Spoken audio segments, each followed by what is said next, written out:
Hello and welcome to this video about each of the new constituencies. In this video we're going to look at one of the new constituencies in London. In this short video we'll look at the details of this constituency, the previous results, in particular the 2019 results, current candidates, and make predictions based on how bad of a day it might be to the Conservatives. Please comment below for anything you'd like to see and subscribe to our channel to see new updates that we'll do and discussion videos as the election gets closer. There are lots of changes with boundaries in the next election, so we're going to give a quick overview of how the boundaries are changing and how it's going to affect each seat. Only 65 seats, or 10% of the seats, are staying the same, so here we're going to compare how the new seat compares to the main one that is replacing. There are some huge changes, such as the City of Chester, which now has 2 seats, but some seats are being completely dissolved, with populations moved to neighbouring seats. So why are the boundaries changing?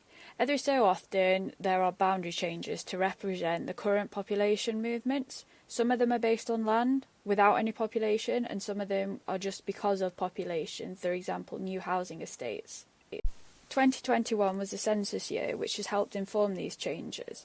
The last major change in the boundaries was 2010. Now let's look at some of the details about the constituency. There are 8 regions in England, with Scotland, Wales and Northern Ireland on a country basis.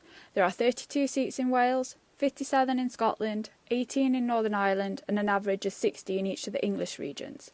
The population can vary hugely.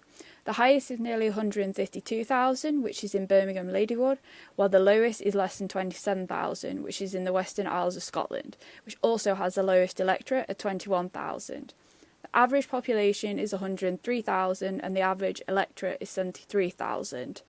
The largest area is the most northerly mainland seat, which is Caithness, which is nearly 12,000 kilometres squared, or approximately 100 times the size of Manchester.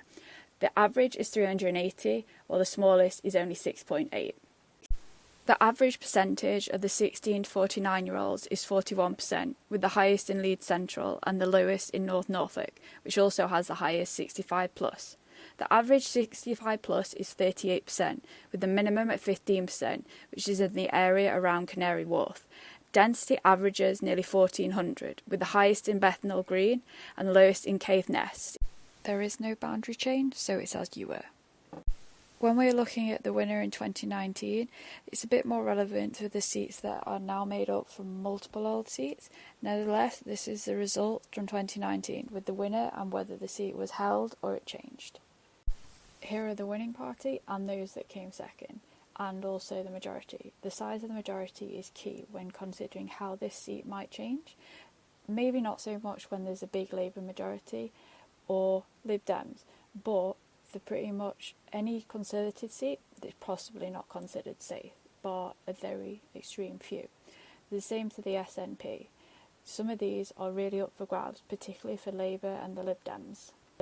Here we see the vote share at the last 4 elections for the 5 main parties in England: the Conservatives, Labour, Lib Dem, Green and a combination of Brexit or UKIP. The Brexit UKIP vote was distorted in some constituencies in 2019 because if they were held by the Conservatives in 2017, they didn't stand against them. Nevertheless, we can see the changes that occurred throughout the different elections. This is a list of candidates that are on the ballot paper for this constituency. This is now a finalised list as the deadline to register as a candidate has passed. In these forecasts, we expect the seat to remain the same. Thank you for watching this video. We hope you learned a lot about the new constituencies. Please subscribe to our YouTube channel, follow us on Instagram and Twitter.